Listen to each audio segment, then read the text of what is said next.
everyone. Welcome to Jessistories. If you're new here, thanks so much for being here. This is a inclusive space where everyone's welcomed and you have nothing to fear. It's a safe space for LGBTQIA+ and people with autism and ADHD are definitely welcome here. I'm Jessistories. If you like the content, the interviews, the educational stuff, please like, subscribe, and to leave a comment down below. It helps the algorithm out, especially because the algorithm doesn't like my channel anyways.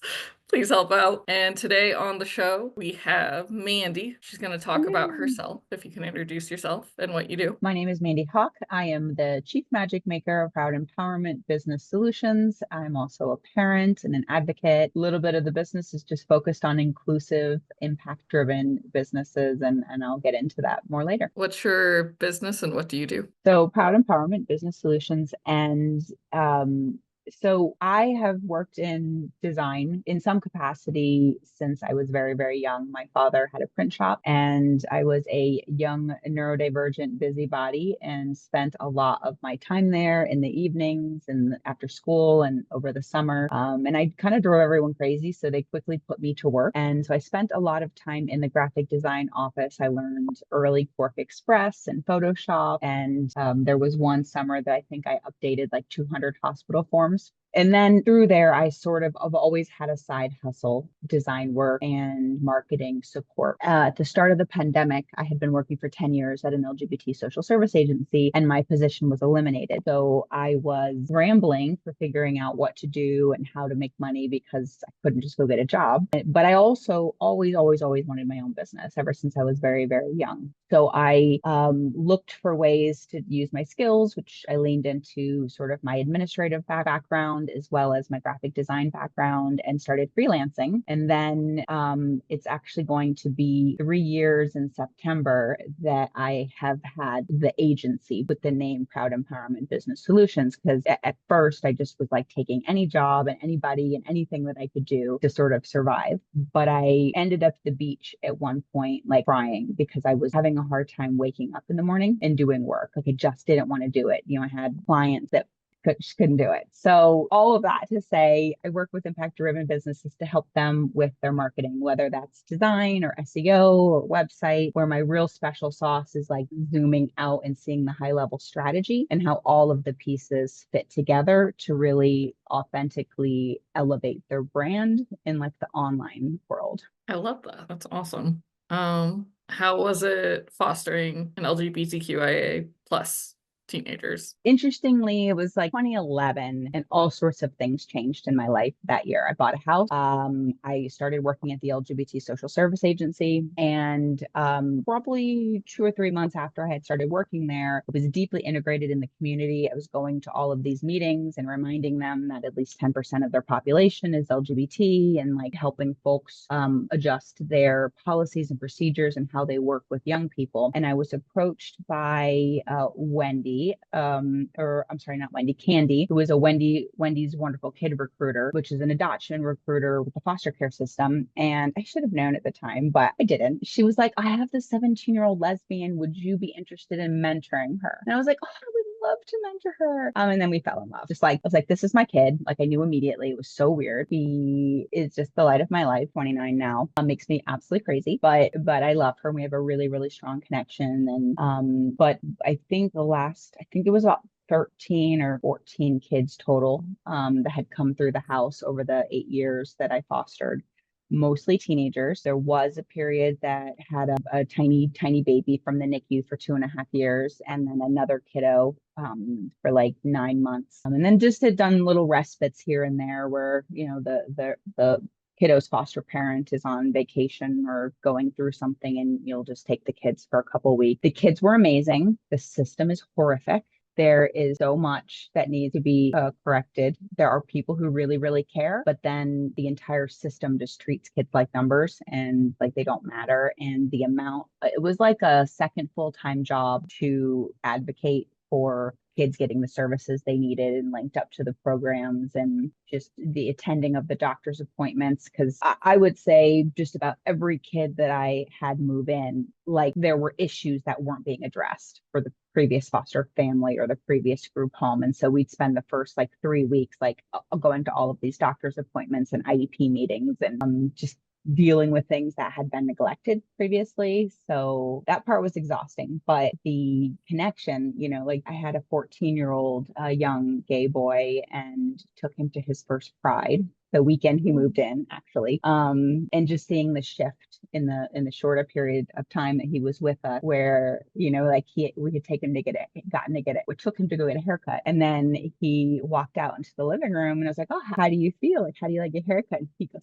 I feel fabulous. And it's just like he wouldn't have been able to express that way in his previous group home. And so that was probably, despite the system sucking really really bad, the kids were worth it and just brought so much joy. And there were times, we were like all singing Rent in while cooking dinner, in different show tunes and stuff, and all going to like the arcade. And we took a big trip up to Orlando one time, and it's just a lot of fun. We had a lot of fun together despite the challenges.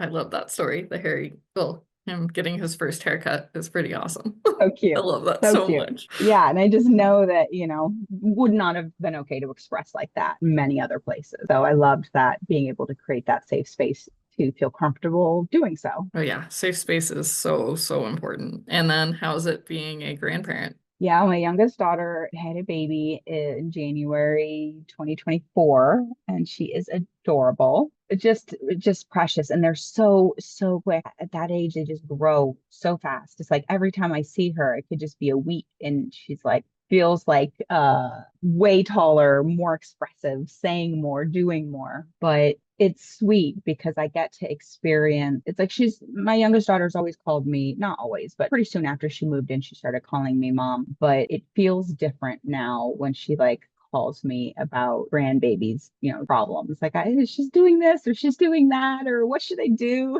So I recently I taught her how to use Chat GPT because she really, really struggles. She also has learning disabilities and really, really struggles to like find information online. So I taught her like how to search for certain things and should I go to the doctor? And because if it's in the middle of the night, she can't reach me. Like I don't want her to like not know what to do. But that's been very helpful. But it's lovely to watch to just see my youngest daughter just growing into a more responsible human as a mother. Yeah, it's great.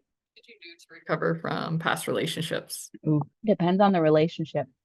Funny, I look back at my relationships and it is a bit of a indicator of my trauma healing journey over the years because it gets a little better each time, which is wonderful. I had a 10-year marriage that ended kind of around the same time as like the pandemic. And I mean, it really, and I think I'm not the, there's a lot of people whose relationships were very, very tested when the pandemic hit and just the pressure put on everybody. And they were coming back from sort of a only came back on the weekend a couple times a month job. Like they were mostly living like 3 hours away. So it wasn't so stressful until they moved back into the house. And that was during the pandemic, and stress was high and things were really tough and it quickly fell apart. And during that time, I also made the decision to like really start working on healing some of the sexual abuse trauma that I had had as a younger person. So like, let's throw it all in at once. And that was really, really intense. But, I learned, I would say, a lot of DBT, mindfulness, and acceptance skills during that breakup stint. And it's funny, I looked at my old journal like a little bit ago, and I have had like 25 personal growth and healing books that I read over that year because I was just like, it's the pandemic. I had started freelancing, so I wasn't going anywhere. I wasn't really seeing many people, and I had all of this time. And I was just like, I am not going to have another relationship like this. I am not going to invest another 10 years. And then, I have all these promises and these things that I really believed would be true. And then it all fell apart so quickly. And what was promised obviously was not the truth, which happens a lot with folks that, have some narcissistic traits, not officially diagnosed, but lots of saying and not doing. And, being at one time very, very naive, I was so quick to believe what I was told. You say this to me, I'm going to believe you. I don't do that anymore. I definitely am more like I want to see what you do I hear you. I'm going to believe you. I don't not believe people, but if I see some things that don't match up and your behavior and your actions aren't matching and multiple times, I'm like, okay, take some space now. But more recently, I had had another breakup last year that hit me in a more intense way because this person was not narcissistic, and in fact, they were a really, really great human, but they came up against their own unresolved trauma and some avoidant tendencies. And when there was a problem with them directly, they shut down in a way that I've never seen and just could not communicate with me. And so I had to end the relationship because it was harming me like so badly. But what was so curious about this relationship is that this was the first person that like my younger energy felt really safe with. And I was able to be playful and fully self-expressed. And then when it ended, there was like discordant energy inside me. Like my adult part was like I needed to do what I needed to do. But like my younger child part was like, I don't understand. This isn't fair. And so the internal conflict was so wild. And so I started a therapy modality called internal family systems. And this is like you talk to like so and everyone has this to different degrees. Like when you have trauma, you get more parts because they start to like protect. But like it's as simple as like part of me wants to go to the party and part of me wants to stay home in my pajamas. Right. And you have those two parts inside that are like, what do I do? And you could have like four, like part of me wants to eat, part of me doesn't, part of me wants to go to the restaurant, part of me wants to go to bed. And you got like these, but when it's around somebody, it's sometimes more intense than that. And so I had a therapist that helped guide me through like reconciling this disagreement between parts. And I've never had a therapy, I mean, I've done therapy for a long time, a lot of years. Nothing quite as gentle and as consent based and as affirming because every step you're like asking permission. Like, is it okay that we talk to this part? Is it okay that we talk to the other part? Like, are they willing to talk? Sorry, that I think I answered that question. You did a really good job of that, actually. And then this goes into the next one, which how does your queerness shape the way you show up in your business? I spent a lot of time pondering that too, really about how open do I want to be about so many things about about being neurodivergent, about being queer, and moving into doing freelancing work, especially because I was kind of taking any client. I had been 10 years in an LGBT social service agency, so it was 90% of the employees were queer in some kind of way. Like there were straight people that worked there, but they were like hardcore allies. There was no needing to hide my identity. But the job that I had prior to working at the LGBT social service agency, I mean, I still remember every single Monday morning when I would drive to work, I would be thinking of what story I was going to tell when they asked me what I did that weekend. That wasn't going to indicate that I spent time with my girlfriend or that I went to Pride or that there was anything, queer related at all, because it was an immediately like, oh, do you have a boyfriend? Like there was just no option for anything else. And it was a very, very conservative owners of the company. So I knew that I never wanted to go back to that ever. And then I actually Googled myself and realized that there were so many articles written about me. It tied up with LGBT stuff at a Pride event, at this youth thing, and a new program that was launched that like there's no way I could go back in the closet if I wanted to. So like my digital footprint is just so queer. So I made it part of my business. And I've had some good and bad that come of that. Some of the hard lessons I've learned is that I cannot be in just like a traditional networking group. Like I posted in a local online Facebook networking group and introduced my business and introduced myself. And within 20 minutes I was slammed, like including your sexuality and who you are and who you serve, and you're disgusting, and your business is going to fail. And I mean, just like da, da, da, da, da, da. And luckily the moderators got on it quickly. They stopped and they did do a nice big post that there's no space for hate. But like I left the group. I just didn't feel comfortable anymore. And since then I have exclusively networked in like neurodivergent or queer or women's groups that are open to non-binary and trans women, like inclusive women's groups. Even though I identify as non-binary, but I'm much more comfortable in women's spaces. So yeah, I've really just made it part of my business, both that it's my specialization as far as working with folks that are either trying to reach out to the LGBT community, they are part of the LGBT community, and or they are a strong inclusive ally. Like somebody doesn't have to be, but I have a values match that people have to like consent to before they book a call with me. And there's like certain non-negotiables that I just like, women are women, like trans women are women, Black Lives Matters. Like if you don't agree, like if you're not if you don't stand against anti-Semitism and other things, like I just can't work with you. Like Same. respectfully take your money somewhere else. I want to Yeah. work with people that are kind. Yes, I fully agree. And that's the safe way to go too, is it's better to, at least in my time of publishing my books through my publishing company, like Super Gay, which is my pronouns book, I've gotten so much hate of you're I brainwashing bet. children to use pronouns. And my reply is they learn it literally in school from age kindergarten up, pronouns are taught. And yeah, maybe it's not exactly the same way as LGBTQIA plus, but it's not brainwashing them. It's basics Right. English. But I Right. understand the hate. I've gotten so much hate for that book alone.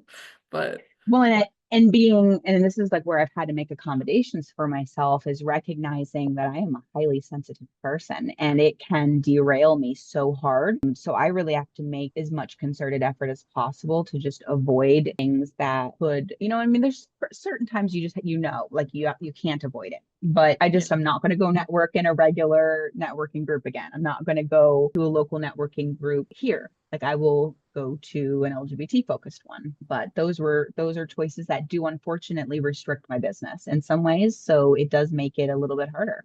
I would have grown my business much faster if I just worked with anybody, and I hid that kind of that aspect of me because now I have to go find others like me. And it's kind of hard sometimes. It feels like there aren't as many folks that are kindness advocates as I would like. But I'm yeah. working on finding them. They do exist though. I've been They finding do. more of They them do. lately. Yeah, same. Same. I just, want more faster, but patience has always been something I've struggled with, so it's okay. That's okay. We all have stuff we struggle with. What role does community play in your life and business? Community is so important, and I've had stints where it's been a really big part of my life, and then where I've sort of cocooned a bit and lost community. Last year was a really tough year, and I lost a huge part of my community. It was a choice. Like there was some things that were happening in the community that I didn't align with, and it was the right decision, but it also meant that this entire group that I hung out with all the time like was immediately gone. And it was tough. It was a very conscious decision. I don't regret it. I know it was the right move, but it was still tough. And then also like there's the sense of community in the greater sense, like the LGBT community, and then there's like your smaller communities. And as far as like the larger LGBT community, when I was let go of the social service agency, it impacted me in a way I didn't recognize, like the shame spiral I went into, feeling like almost like rejected, even though there was nothing that I did wrong. I mean, I had 10 years of like 10-star reviews and there was nothing that had happened. It still impacted me, and then I had stopped. Well, and it was also during the pandemic, so we weren't going to Pride, but then even when it started again, I hadn't been to Pride. I hadn't wanted to go back. I was feeling sort of disconnected from my community. But just like 2 or 3 weeks ago, I got hired to work an event at our local Pride here, one of them. We have many. And I just went alone. I was going to take some people with me. It didn't end up working out. But I'm walking around and I was just overwhelmed with emotion and realized it was the first time I had felt safe since the election, like being around my community. Like I didn't have to hide my water bottle with my stickers on it. I didn't have to hide who I was. Everyone around me was fully self-expressed, and like the group that we were in, it was wonderful. And then the next day was the parade, and I like slow cried the entire time, but in like a good way, like just feeling connected to people. And part of that just really reinforced how much I need to create a community both personally and professionally. And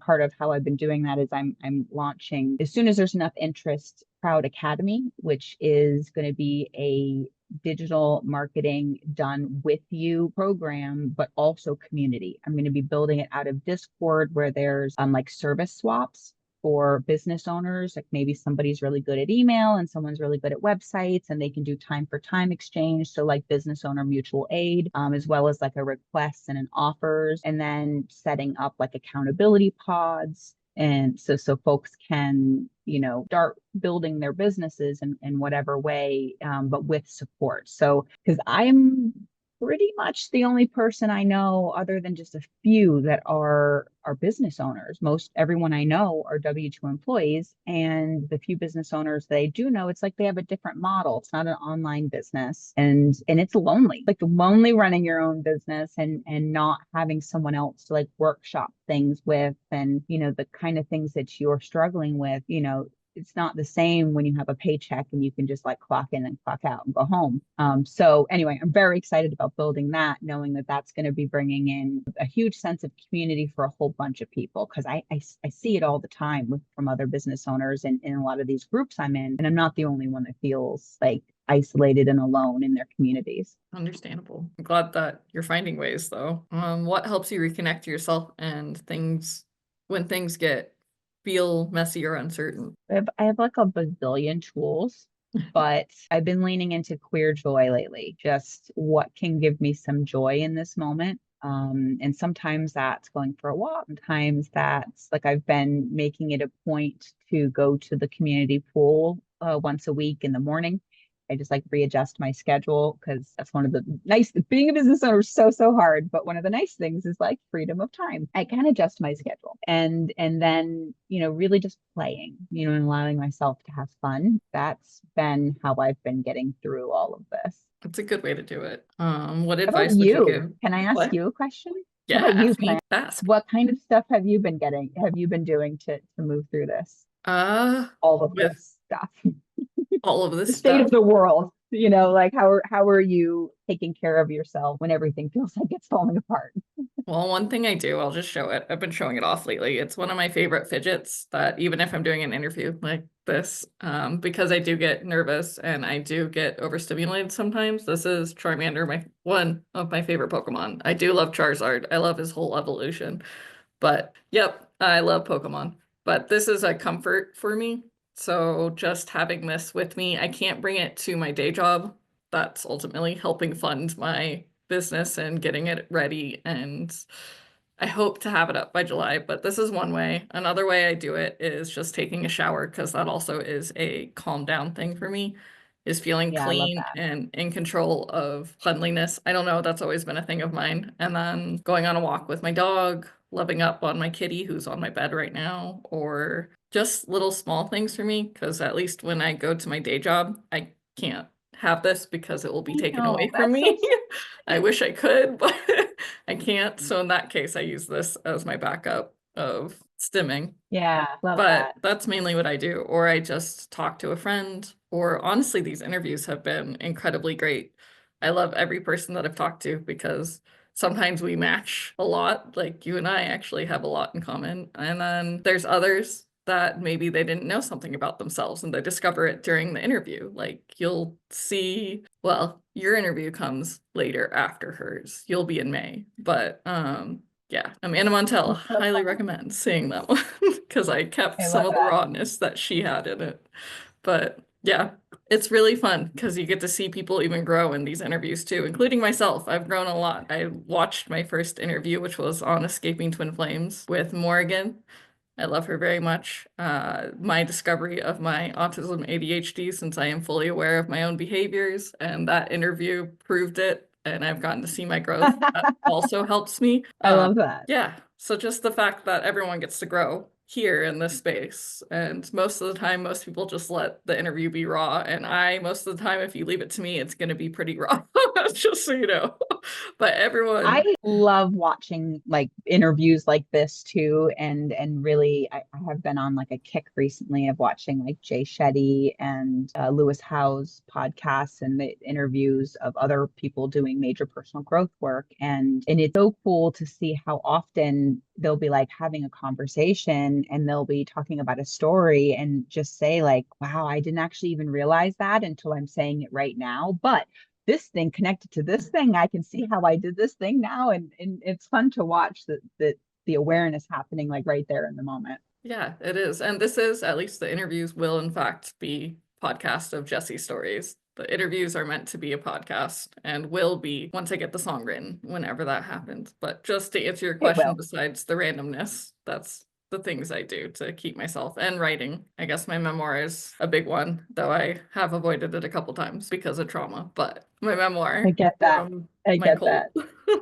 Yeah. But Yeah, it's tough to write about and talk about this stuff. I'm just start like you're actually the first, and I've been on a journey of like I'm going to be doing more authentic storytelling, and I did record a couple of videos over the weekend that haven't been posted yet. But this is really all in alignment with that sort of shift of like I believe that a lot of times our trauma starts to feel like a dirty little secret if we don't have the opportunity to share it and be witnessed. And not that you have to share it everywhere all the time with everyone, but if you don't feel like you can talk about it at all, then it just like sits on your heart like this rock. And I felt like that with what I experienced as a teenager. And then through that process, like finally being able to talk about it, it just, even though it really created such a huge issue in my family, like for a while. And we're okay now, but it was not good for a while. Like immediately after I did it, it was like the weight was just lifted. It sucks now for a bit, but no regrets. So I try to address that stuff sooner so it doesn't sit so heavy anymore. But yeah, it's tough. Healing is a lot of work.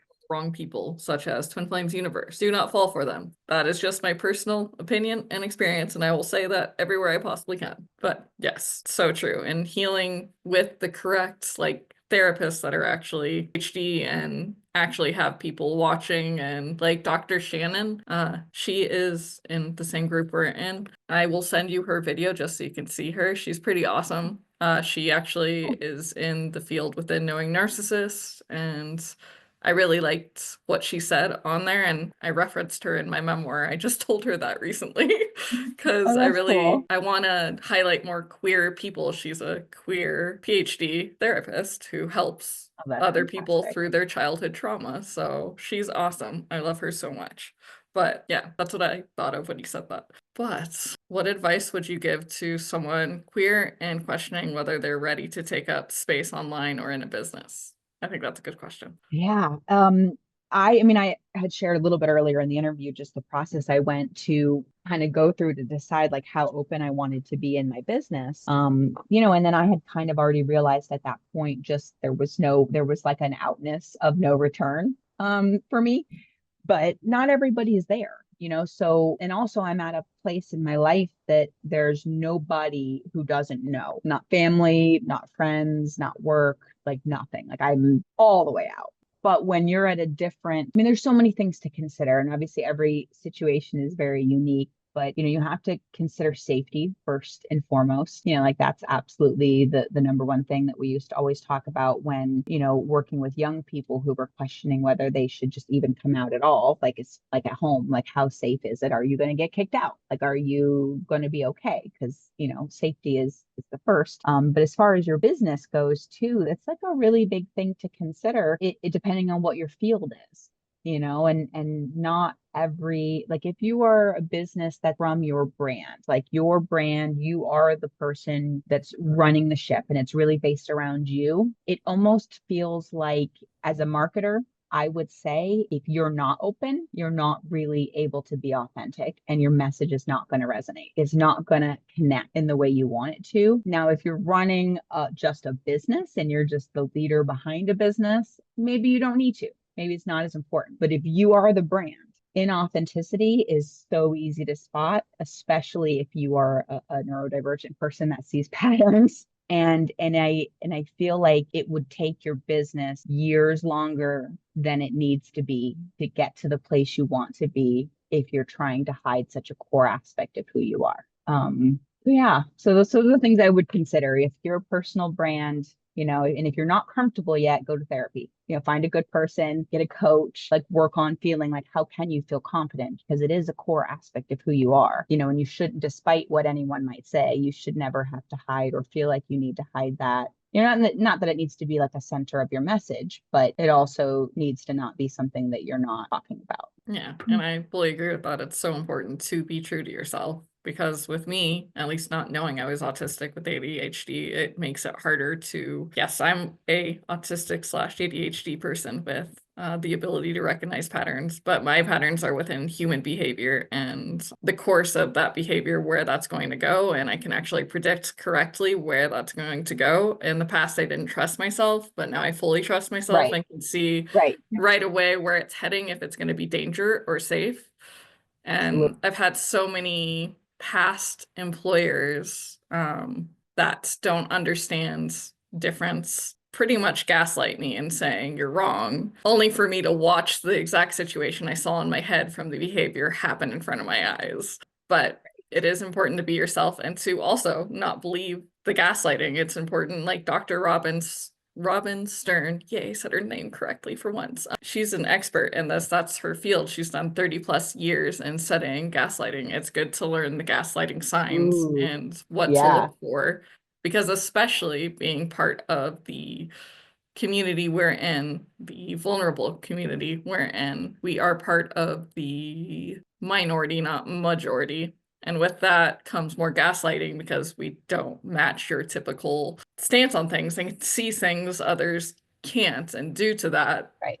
they are the professionals and have to know this. At least past employers have had that. And if you're ahead of them, they don't like that because No, the they don't. corporate side does not like that at all. And even if No. you're in a school setting, that's still corporate. That is so Yeah, important. and I absolutely can yes, completely resonate with that just because so much gaslighting. And I think it really has a lot to do with being neurodivergent and seeing the things and calling it out. And the neurotypical people around me when I was a child like didn't like that. And so you do learn to gaslight yourself.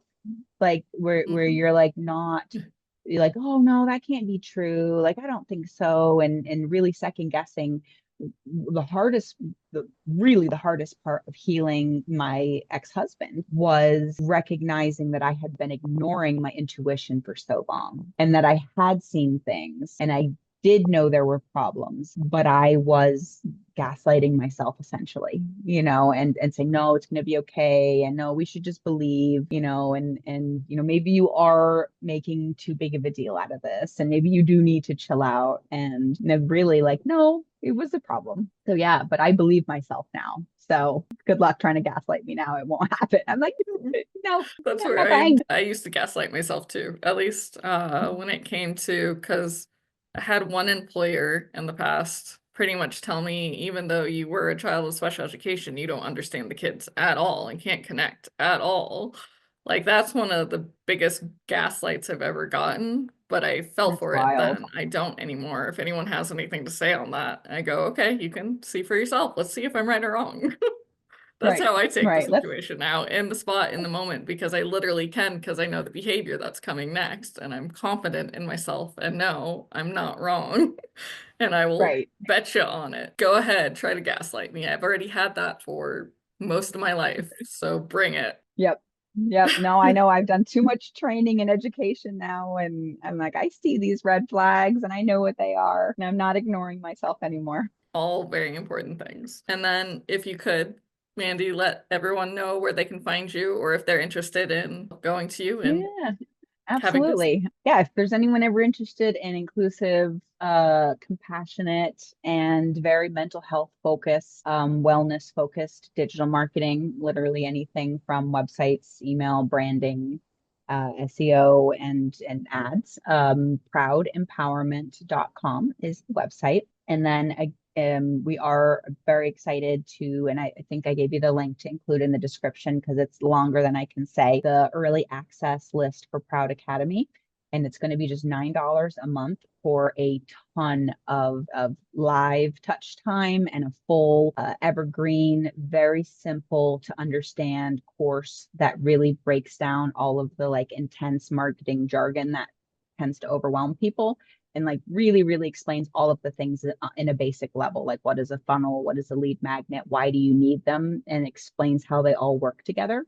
So that's like the foundational course the whole platform is built on. And then of course, then the Discord and all of the community, which is what I'm most excited about. So yeah, come say hi. Links will be down in the description. Please check it out.